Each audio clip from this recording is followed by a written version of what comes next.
Assalamu alaikum. I hope you will be fine by the grace of Allah Almighty. Today the topic of our lecture is the 7 C's of effective communication. इसको 7 C's of effective communication भी कह रहे होते हैं और या फिर principles of effective communication भी कह रहे होते हैं. फर्स्ट ऑफ ऑल हमें डिफाइन करना है कि 7 C's ऑफ effective communication होता क्या है basically. The message is said to be effective when the receiver understands the same meaning that the sender had intended to convey. Message होते हैं वो हमारा किस तरीके से इफ़ेक्टिव हो सकते हैं कि जो भी हम बात कर रहे हैं वो हमारी ऑडियंस को और रिसीवर को किस तरीके से सही से समझ आ सकती है और जो इन्फॉर्मेशन हम उसको कन्वे करना चाहते हैं वो उसको समझ आ जाए. In order to be effective communication it must have 7 qualities. अपनी कम्युनिकेशन को इफेक्टिव बनाने के लिए और हमारी बात जो होती है वो रिसीवर या फिर जो हमारे ऑडियंस होती है वो सही से सुन सकें, उसके लिए हमें 7 क्वालिटीज़ को फॉलो करना पड़ेगा. क्योंकि ये 7 क्वालिटीज़ जो होती हैं वो सी से स्टार्ट होती हैं, इसी वजह से इसे 7 प्रिंसिपल्स भी कह रहे होते हैं.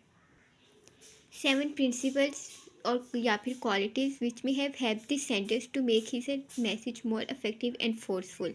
7 प्रिंसिपल्स जिनको हम फॉलो करके अपनी कम्युनिकेशन को इफेक्टिव बना सकते हैं वो हेल्पफुल कर रहे होते हैं हमारे ऑडियंस को और हमारे रिसीवर को कि वो हमारी इन्फॉर्मेशन को वो हमारी बात को सही तरीके से सुन सके.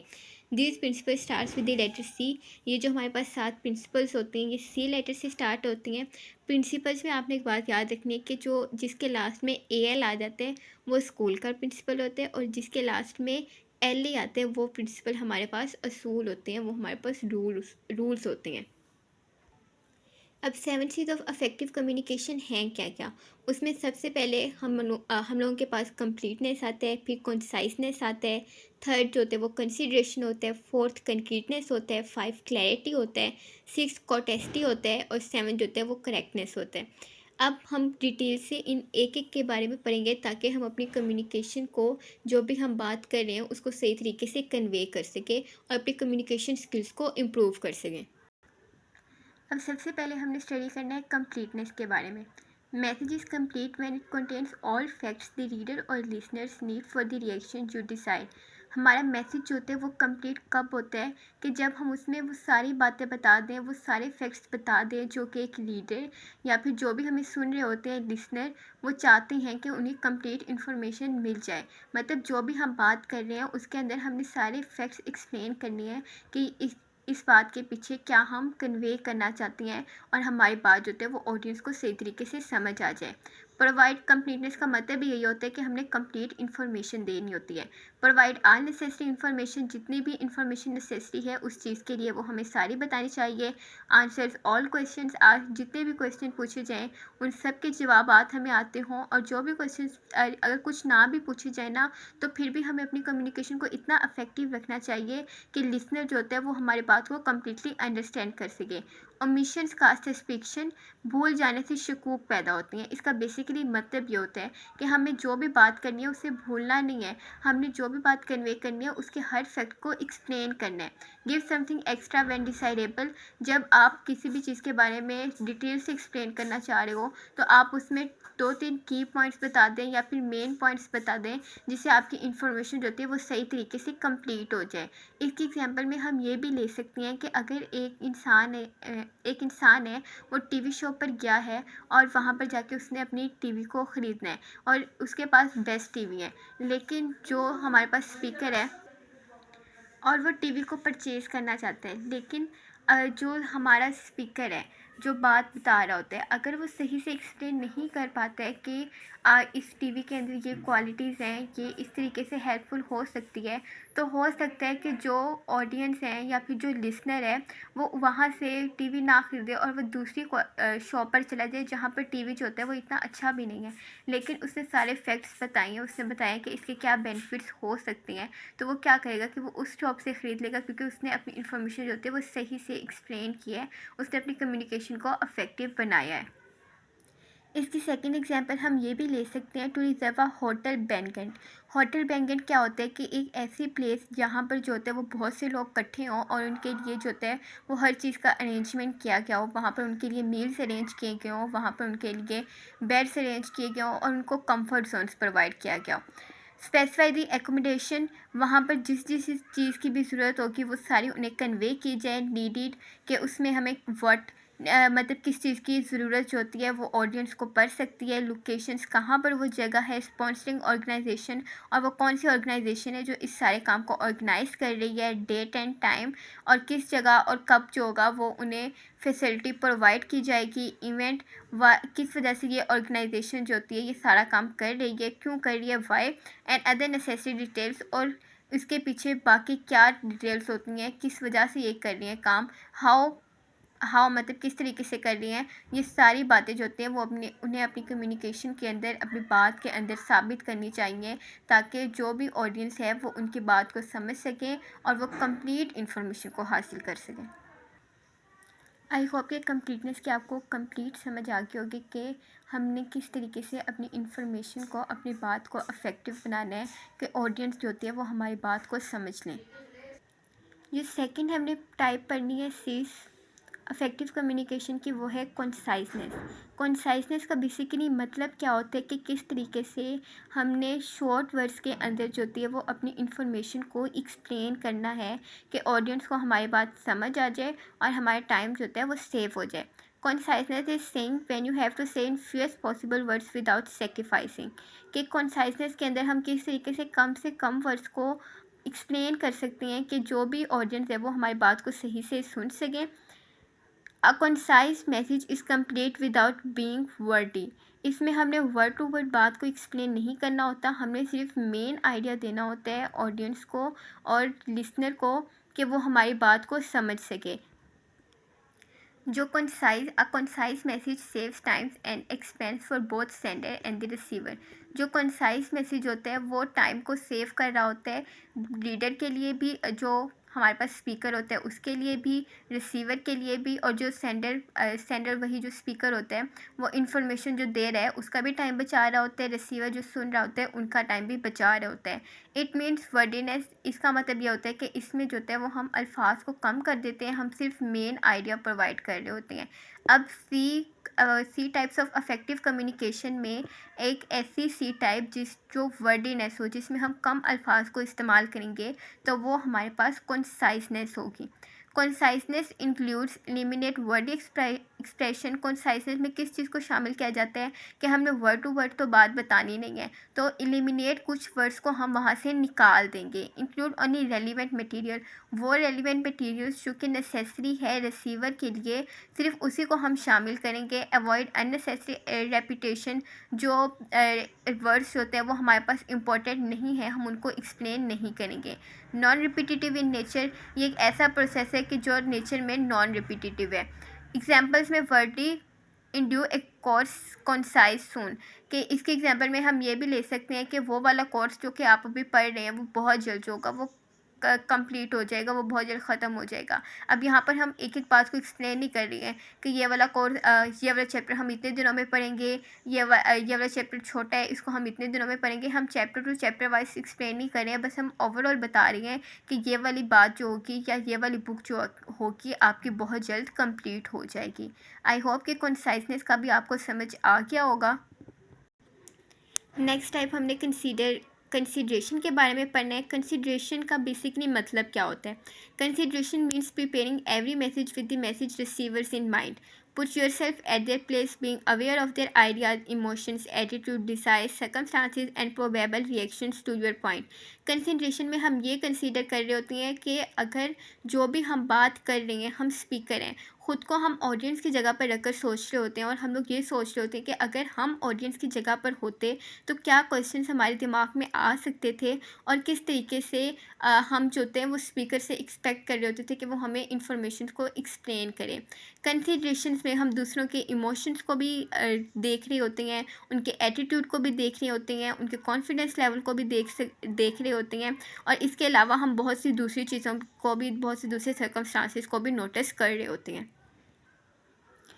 Handle the matter from their point of view called as you attitude, क्योंकि कंसिडरेशन में हमने दूसरे की फीलिंग्स को देखना होता है, दूसरे के इमोशंस को समझना होता है, तो इसी वजह से इसको यू एटीट्यूड भी कहा जाता है कि किसी दूसरे के एटीट्यूड को फॉलो करना, मतलब तुम्हारे एटीट्यूड को फॉलो करना। यू एटीट्यूड का बेसिकली मतलब ये होता है कि जैसा तुम समझोगे वैसा ही मैं कहूँगा, मतलब दूसरे का हमने देख कर बात करनी है, दूसरे की फीलिंग्स को हमने कंसीडर करना है। Focus on you instead of I and we. अपने आप को या फिर हमें को छोड़कर आपने जो रिसीवर है उसके इमोशंस को आपने फोकस करना है कि वो क्या चाहता है, वो क्या कहना चाहता है, वो क्या सुनना चाहता है, उस पर ज़्यादा फोकस करना है। Show audience benefit and interest in the receivers.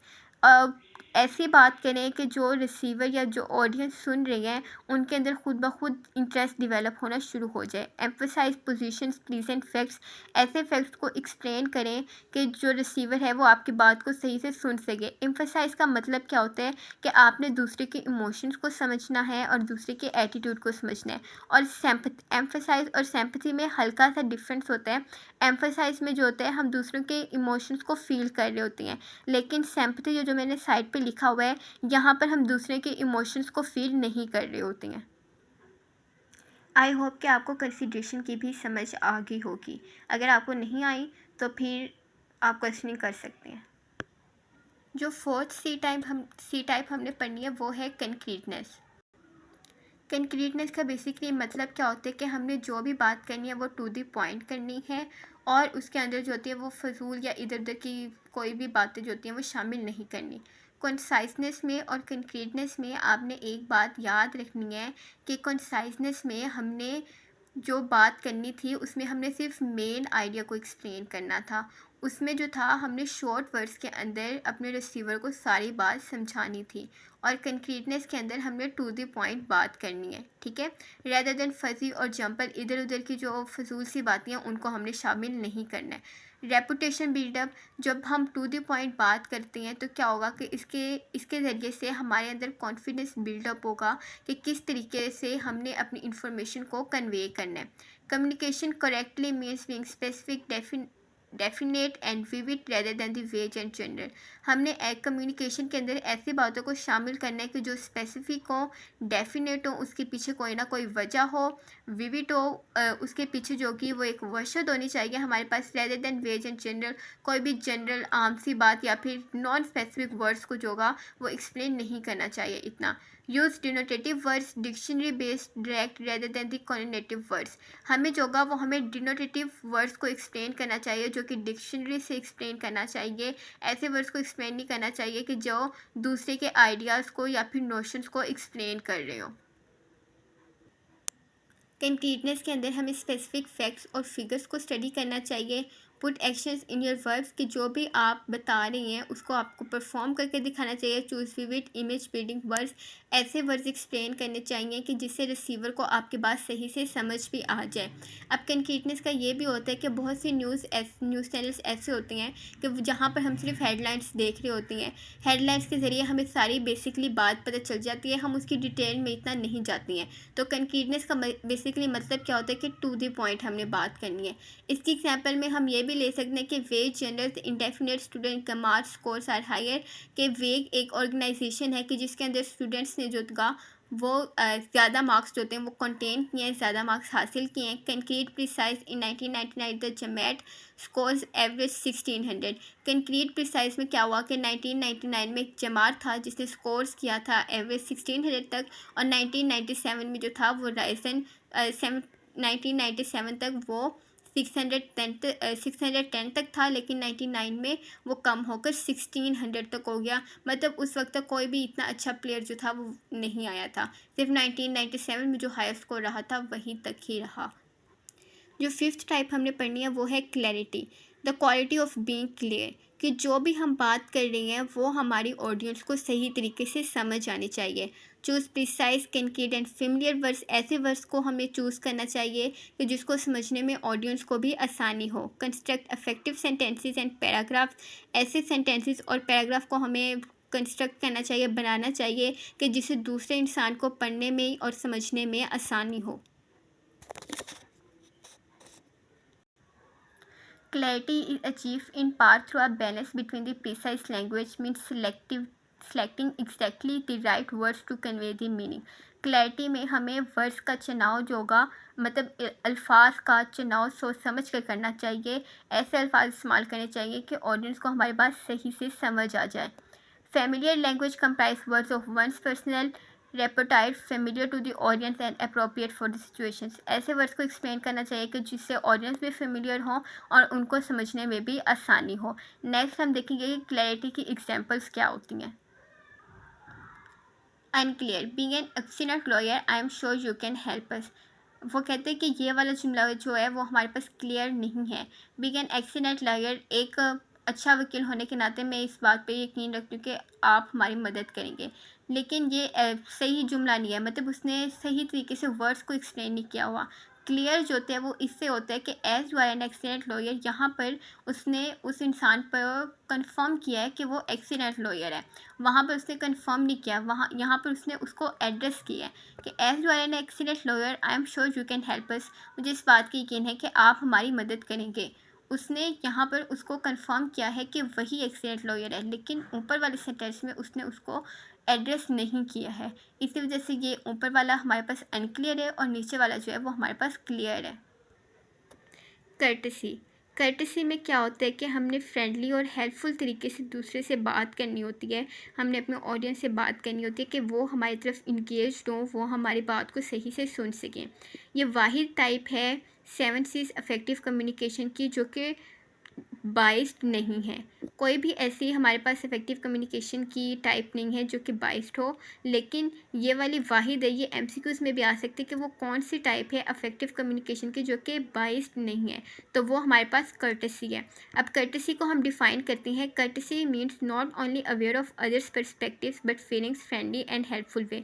कि कर्टेसी में हम अवेयर नहीं होते कि दूसरा इंसान क्या सोच रहा होता है, कि उसके पीछे के क्या पर्सपेक्टिव्स होते हैं, लेकिन हमें फ्रेंडली और हेल्पफुल तरीके से उससे बात करनी चाहिए ताकि वो हमसे हमारी बात जो कि वो सुन सके। मतलब आपके डोर पर बेल बजी है और आप जाकर कहते हो कौन है, या फिर कौन, अगर आप आहिस्ता आवाज़ से कहते हो तो फ्रेंडली वे में कहते हो तो फिर वो आपको सही तरीके से आंसर करेगा। लेकिन आप कहते हो कौन है, तो फिर ज़ाहिर सी बात है कि जो भी ऑडियंस होंगे या फिर जो भी रिसीवर होगा उस पर आपका नेगेटिव एटीट्यूड जाएगा। Courtesy stems from a sincere you attitude. Courtesy में भी हम लोग यू एटीट्यूड को कंसीडर कर रहे होते हैं। कर्टसी और हमारे पास कंसिडरेशन वाहिद सी टाइप्स हैं जिसमें हम जो हमारे रिसीवर होता है उसके इमोशंस को देख रहे होते हैं, यू एटीट्यूड को हम फॉलो कर रहे होते हैं। Show respect and concern for others, दूसरों को रिस्पेक्ट शो करना और उनसे इस तरीके से बात करना कि वो आपकी बात सही तरीके से सुन सकें। कंसीडर योर ऑडियंस, अपने ऑडियंस के पर्सपेक्टिव को आप कंसीडर करें। Be sincerely tactful, thoughtful and appreciative, कि जो भी आप बात कर रहे हैं उसमें आपने अपने रिसीवर्स को जो होगा वो अप्रिशिएट करना है, उसके बारे में सोचना है कि वो क्या सोचता है और किस तरीके से आपको अपनी इन्फॉर्मेशन कन्वे करनी चाहिए। Use expression that show respect, ऐसे एक्सप्रेशन को अपने को यूज़ करना चाहिए कि जिससे आपके रिसीवर को लगे कि आप उसको रिस्पेक्ट दे रहे हैं। चूज़ नॉन डिस्क्रिमिनेटिव एक्सप्रेशन, ऐसे एक्सप्रेशन को यूज़ करना चाहिए जो कि नॉन डिस्क्रिमिनेटिव हो, जिसकी वजह से जो होगा वो रिसीवर्स को कोई भी कुछ भी बुरा ना लगे। जैसे कि एग्जांपल में हम ले सकते हैं स्टूपिड लेटर आई कांट, कि ये वाला लेटर ठीक नहीं है, मैं इसको नहीं पढ़ सकता, तो ये नेगेटिव एटीट्यूड हो गया ना। It's my understanding that I understand any of it, ये मेरी अंडरस्टैंडिंग है, मैं इस बात को समझ सकता हूँ कि मैं इनमें से किसी भी एक को सही तरीके से समझ सकता हूँ। जो लास्ट टाइप है 7 C's इफेक्टिव कम्युनिकेशन की, वो है करेक्टनेस। करेक्टनेस जो होती है वो वाही 7 C's type of effective communication है। करेक्टनेस वाही 7 C's type of effective communication की वो टाइप है कि जिसमें हमने ग्रामेटिकल एरर को डिस्कस किया है। बाकी किसी भी हमने 7 C type of effective communication में ग्रामेटिकल एरर को नहीं स्टडी किया। Use of proper grammar, correctness में हमें प्रॉपर ग्रामर को यूज़ करना चाहिए क्योंकि हम इंग्लिश को पढ़ रहे हैं, तो जाहिर सी बात है कि हमें ग्रामर का ख़ास तौर पे ख्याल रखना चाहिए। पंचुएशन एंड स्पेलिंग्स, पंचुएशन और स्पेलिंग्स का भी सही तरीके से ख्याल रखना चाहिए जब हम रिटर्न लिख रहे हों। Some messages thought grammatically and mechanically complete and perfect, they में इंसर्ट और लूसा कस्टमर। कुछ मैसेजेस जो होते हैं वो ग्रामेटिकली कंप्लीट होते हैं और जिसकी वजह से जो होगा वो कस्टमर जो होगा सही तरीके से आपकी बात जो होगा वो सही से सुन रहा होगा, रिसीवर जो होगा उसको सही तरीके से आपकी इन्फॉर्मेशन जो होगी वो कन्वे हो रही होगी। Use the right level of the language, जो सही लेवल है लैंग्वेज का उसको यूज़ करना चाहिए। सो इस सेकंड लेवल में मैंने आपको ये बताना था कि ग्रामेटिकली लिहाज से कुछ सेंटेंसेस ठीक होती हैं, लेकिन अगर हम उनमें वर्डिंग ठीक नहीं रखते हैं जिसकी वजह से रिसीवर जो होगा वो सही से हमारी बात नहीं सुन पाता है, तो इसकी वजह से क्या होता है कि कस्टमर को लगता है कि हम उनकी इंसल्ट कर रहे हैं, तो हमें ऐसी वर्डिंग को यूज़ नहीं करना चाहिए। ओके, फिर फोर्थ वाला पॉइंट जो है वो check accuracy of figure, facts and words, कि जो भी बात आप एक्सप्लेन कर रहे हैं उसमें आप देखें कि उस सेंटेंस का बेसिकली स्ट्रक्चर क्या है, उसके पीछे के फैक्ट्स क्या है और उसके पीछे की वर्डिंग को किस तरीके से एक्सप्लेन किया गया है। मेंटेन एक्सेप्टेबल राइटिंग, कि जो भी आप लिख रहे हैं उसके अंदर जो कि वो वर्डिंग और जो भी बात आप कर रहे हैं वो क्लियर होनी चाहिए, क्योंकि करेक्टनेस में क्या होता है कि हम लोग कंसीडर कर रहे होती हैं ग्रामर को।